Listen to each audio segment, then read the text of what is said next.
Once upon a time, in a faraway land, there lived a man so exceptional that the divine hosts of heaven and hell were forced to take note. A man dangerous enough to bring Satan to his knees, but selfless enough to make God himself raise an eyebrow. How did this come to pass? Well, it all began at a very special birthday party for a very special young lady.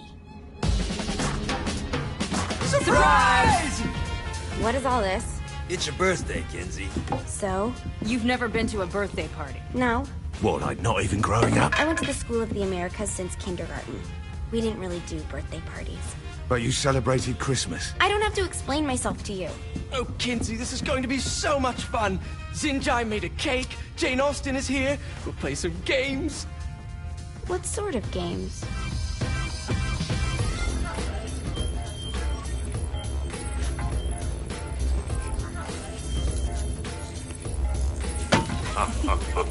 So you celebrate birthdays by trafficking with spirits? It's spooky and fun. It's a bunch of letters. It's tradition. Every slumber party has to involve a spirit board. Slumber party. How's it work? We ask it a question, and the spirit of the board will reveal the answer. How? Yeah, someone pushes the pointy thing to wherever they want. Wait, can we go back to you and your slumber parties? No time. All right. Everyone put their hands on the cursor. Cursor. I feel the magic already. All right. Will the President/God Emperor for life ever choose a partner to reign alongside them? No. Ooh, someone's getting married. Shut up, Matt. Who will tame the president's wild heart? What are you cunts trying to spell? I'm not moving it. That's the spirit, Kinsey. I'm serious. I'm not moving it either. Neither am I. Jezebel? Who the fuck?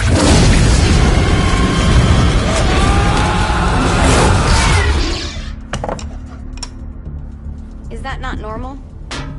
Where'd you get the board? I was going through Zinniac's artifact collection and found it there. Who did it belong to? Alistair Crowley? Christ. Guys? I think it's laughing at us.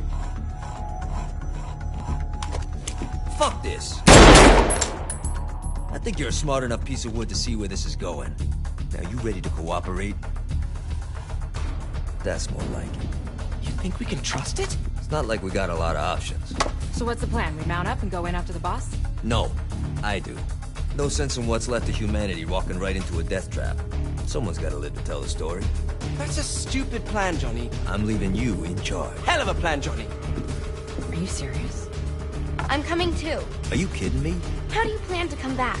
I try not to sweat the details. You need someone with you that does. No. It's my birthday. Fine. Alright then. You know where my friend is?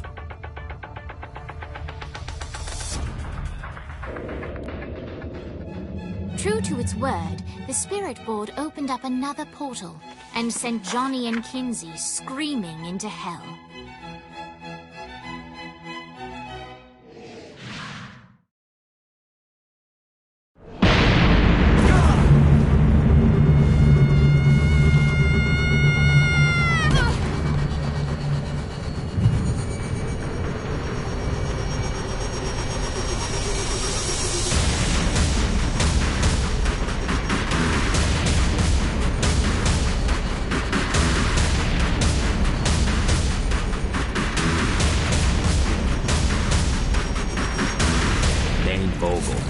Ultor's behind this, I know it. Ultor and the Saints haven't been enemies in years. You really think he's responsible? You don't know him like I do. The boss put him through a window for a reason. The reason was the boss was kind of fucking crazy back then. That's a fair point. You know how much easier this would be if we just found a car? You know how much easier this would be if you just gave me a second?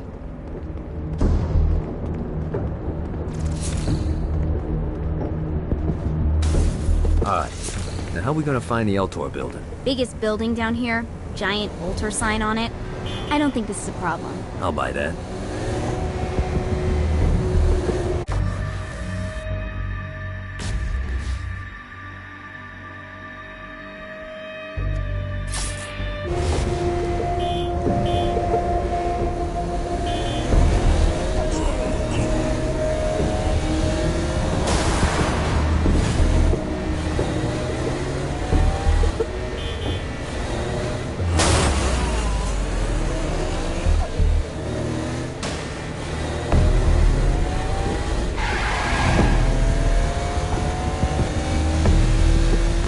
Look at us. Kinsey Kensington and Johnny Gat driving together on a birthday adventure. Are you always this excited? Generally, I'm a misanthrope. I get it.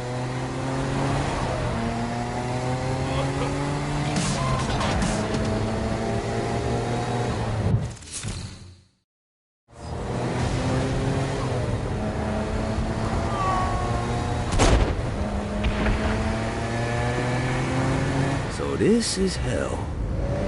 Not as bad as I thought. It kind of reminds me of Steelport.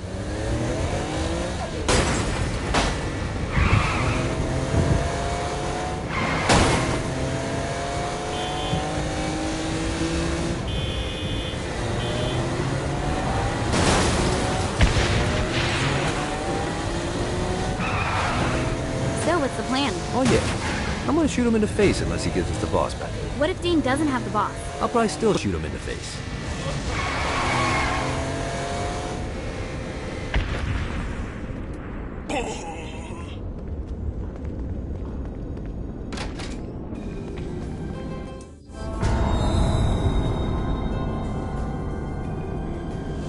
Welcome to hell.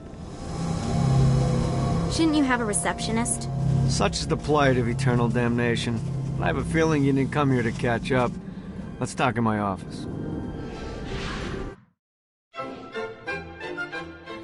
Not even death could stop the enterprising Vogel, who wasted no time in setting up an Ultor branch in the bowels of hell. Dane was eager to fill Johnny in on the ever-shifting politics of land rights in the underworld. But real estate mattered little to Johnny, who only cared where his friend was. Where'd you put the president? I've been trying to explain that. I didn't take them. Bullshit. You expect me to believe you just happened to be the first thing we see in hell? Maybe it's just me, but your thank you sounds more like an accusation. That's probably because he plans to kill you. Okay. I get the trust issues. Can I show you something? The pieces all came together. The president had caused more chaos and destruction than any other in human history. It was only natural that Satan would want them to marry his daughter.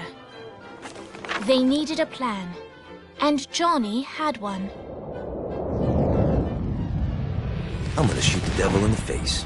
I think you might be skipping some details. No, I said in the face. I like the commitment, but you gotta find a way to get close enough to him in the first place. When's the wedding? I'll just show up And then you'll shoot him in the face. Sorry, but it's a little more complicated than that. These things are tied to the soul. You won't be able to enter without one. So how do we get one? You get his attention. I know some places that are of particular value to the father of the bride. You hit those, you'll get your shot. Wait, why would Satan give out an invitation for destroying his stuff? Oh, he won't, but it should piss him off enough to get him to attack Johnny personally. Either the devil kills Gat and Ultor gets the construction contracts to rebuild what was destroyed, or Johnny kills Satan and I'll have to pay less taxes. It's pretty win-win. That's why you're helping us? To make more money in hell?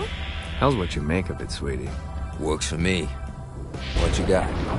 All right. Satan had entrusted the day-to-day running of hell to 5 archdukes, and Dane knew how to find them all. But beyond that, not everyone in hell was content to go along with Satan's status quo. There were others who shared Dane's ambition for power, and the Ultor mogul knew that the key to unseating Satan lay in gaining their aid. But before Johnny set out to wage war against the Prince of Darkness, Dane had one final gift, an artifact that he had spent fortunes on. Lucifer's cracked halo. This holy relic granted Johnny the majestic wings of the Morning Star. However, he still needed help in learning how to use them.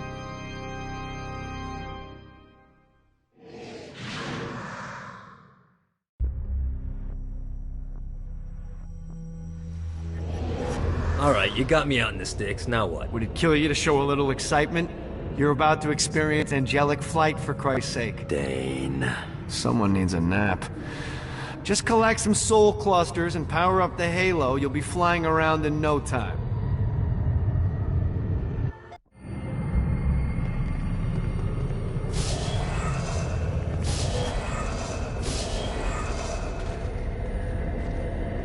Great. Now you should have just enough clusters to power up your halo.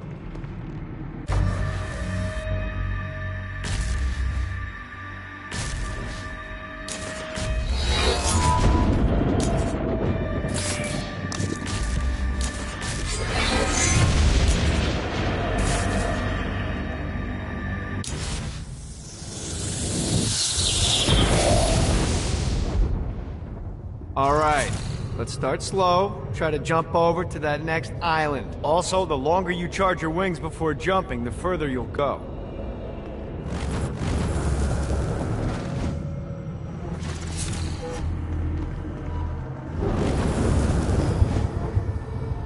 Hey, you didn't fuck it up. Good job. Now get up that cliff. Don't worry, if something looks too high, just keep on jumping. Now it's time to fly. You heard of crawling before walking? Well, in this case, you need to jump before you can fly. Launch yourself in the air with a jump, and then hold your wings out to glide to that next island. You'll have to dive to reach the next island. Do that by pointing your head down. Don't worry, the rest of your body will follow.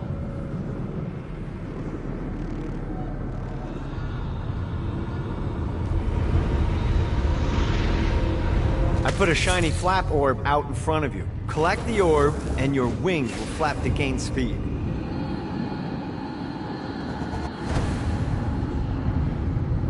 Alright, now try flapping those wings on your own. Do a flap on your way to the next island.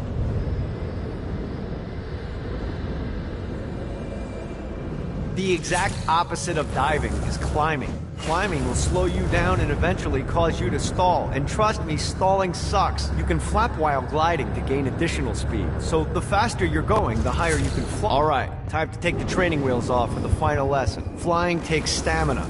If you run out in midair, you are going to drop like a rock. A stupid, stamina-less rock. Last island is right under those lava falls. Notice how you're Let's get you back to the old tour building. I want to run through all the stuff you can do to hurt Satan. Sure thing. See you soon. Here's the deal. If you want some FaceTime with Satan, you need to get his attention. Now, Satan hates being challenged, so anything you do to undermine his control is good. Fraud, mayhem, shooting demons in the face, anything. You can keep track of Satan's wrath with this handy meter. Get it high enough and you'll be having drinks with Big Red in no time. I've compiled a list of shit to do, so take a look and do whatever sounds fun. Oh, one more thing. We have some potential allies down here. Trust me, you want to impress them.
I hope there's not something ridiculous like 100 of these to find.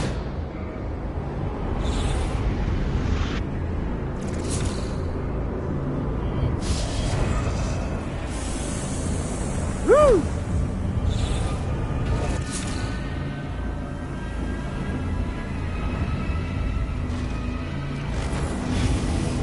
A Dan Soul's Orientation Guide, Chapter 38. Imps. Little bundles of pure sin. These adorable mischief makers serve as perfect pets or slave labor.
Life is good.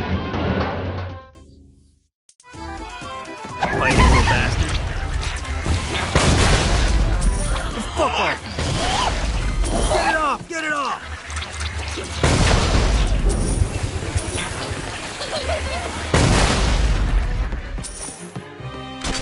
I summoned these imps to serve as my crew. I forgot what a handful they could be. Once aboard, they wouldn't listen to their captain. They ran amok in the bowels of the ship.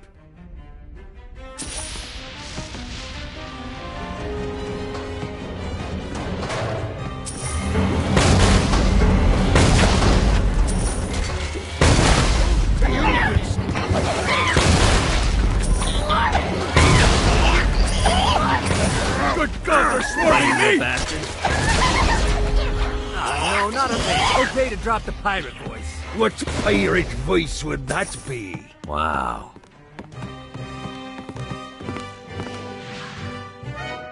Zinyak's destruction of Earth had a profound impact on the afterlife. To heaven, it was a logistical nightmare. St. Peter's meticulous nature drove purgatory wait times to unbearable levels. Meanwhile, in hell, where souls in pain were used as currency, it created a new era of prosperity for the wickedly enterprising. This economic boon resulted in the coffers of hell to be overflowing, which in turn piqued the interest of the most notorious man that sailed the seven seas. Long had Blackbeard been a thorn in Satan's side, robbing tax collectors on a semi-regular basis. But the promise of an immeasurable fortune drove him to be even bolder. An arrangement was reached. Blackbeard would provide information on strategic targets in exchange for a share of the profit. Johnny, who was interested in murder, not money, happily agreed.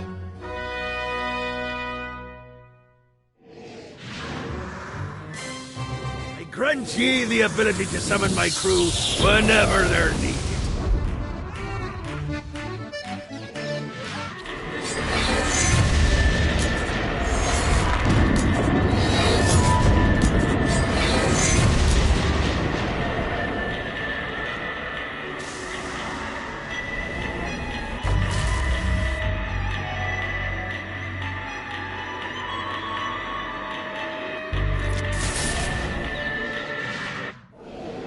All right, matey. It's time for your lesson.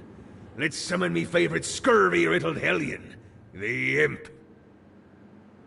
Why don't you start off by summoning an imp to take out those enemies? There you go, matey. Now take down the other demon. Those ankle biters are vicious. Now let's practice your aim. Take down the demons on the islands.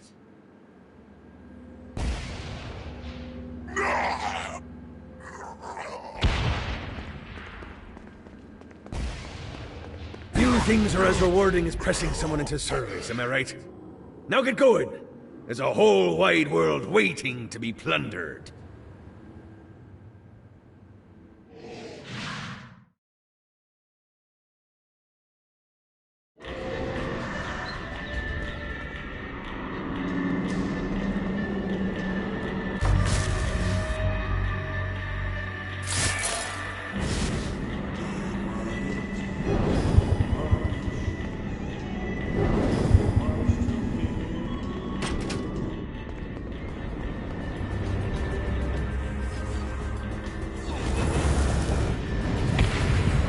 Yeah! I raided a Centerpol office and found information on where the president is being kept. Evidently, they've been trapped in some sort of soul crystal inside Satan's palace. Breaking in is an impossibility. Their best bet to save them is to continue to try to draw Satan out of his palace.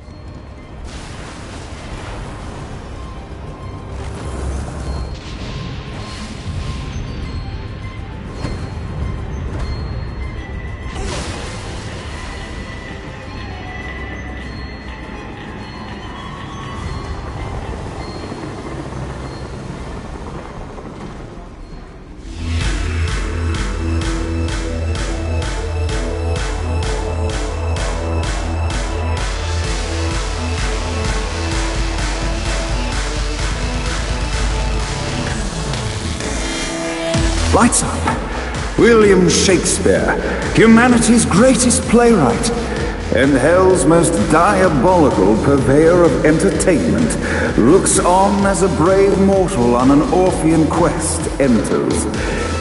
The bard's interest is piqued, and he looks to test his visitor's mettle.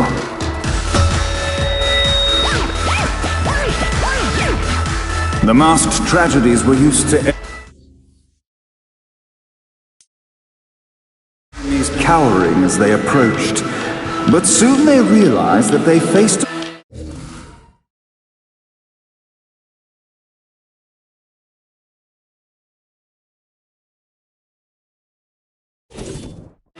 with courage and nobility, traits uncommon in the fires of perdition. Do this all day.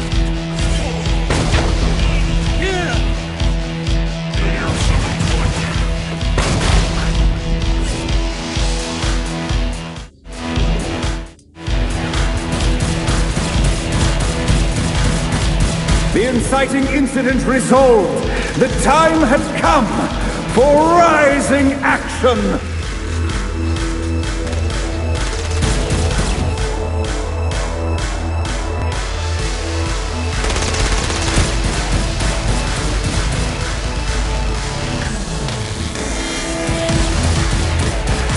The battle raged on below, and as bullets and blood flew, the bard arched a curious eyebrow.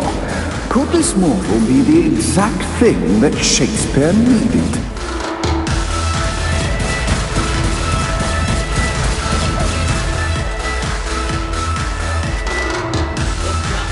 This battle's far from over. Arise! And now, Act 3!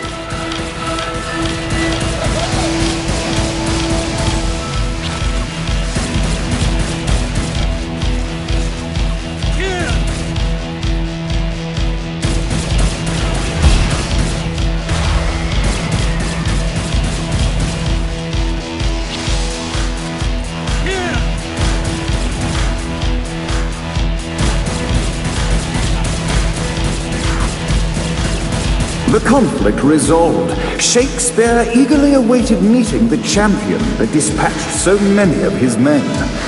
Undoubtedly, they were here for the bard's aid, and while happy endings were not a thing found in hell, Shakespeare always had a soft spot for comedies. In the land of the living, William Shakespeare is regarded as one of the most prolific playwrights of all time. However, to the denizens of hell, the bard is seen in a far different light. After selling his soul for fame and adoration, Shakespeare served in hell as Satan's spy master general. In doing his duty, Shakespeare would punish the souls he was investigating by forcing them to perform in grotesque passion plays for Satan's amusement. But in a Twelfth Night-esque twist, Shakespeare found himself living a double life. While he projected an image of cruelty, his heart was as soft as Jezebel's. In secret, he would tutor her on the classics and act out the works of his mortal days. When Satan found out, he cast Shakespeare out of the palace, believing that the poet would be tormented by the populace of hell, far out of Jezebel's sight. But Satan had not counted on the bard's cunning. Embracing his persona of master torturer, Shakespeare and his followers, the tragedies, took root in the entertainment district, biding their time for revenge.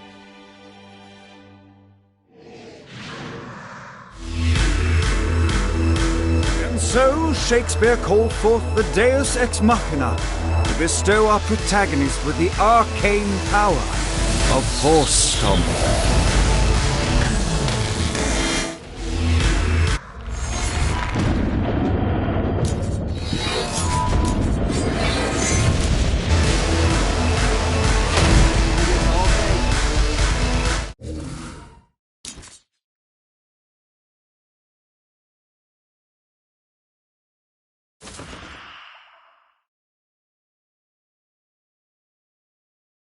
You